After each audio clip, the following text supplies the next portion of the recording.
Please kindly click on the red subscribe button below this video and subscribe to our YouTube channel. Thanks, God bless you as you do this. Please kindly click on the red subscribe button below this video and subscribe to our YouTube channel. Thanks, God bless you as you do this.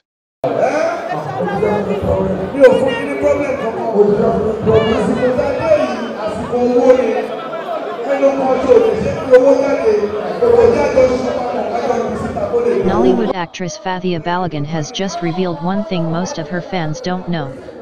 In a recent chat, the mum of three said if a woman married twice and her marriage failed, then she should see herself as an unlucky woman when it comes to marriage, adding that the above statement applies to her.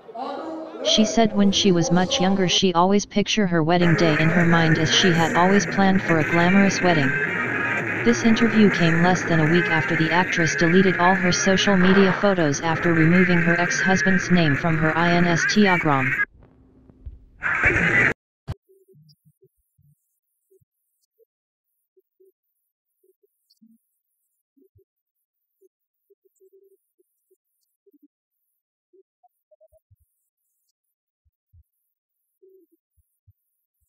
Thank you so much for watching our videos, and importantly you need to subscribe because we drop videos almost every day. Any events going on in Nigeria, Gua TV is always the first to get there, so you just need to subscribe unless you'll be missing out. And how to subscribe? There's a circle here written Gua TV. Click on it, you see a subscribe button. Click on the subscribe button. That's all. And if any event just take place or you heard something, just go on YouTube, search for Gua TV. You see the. And if you have a big show coming up, any event, you can call us.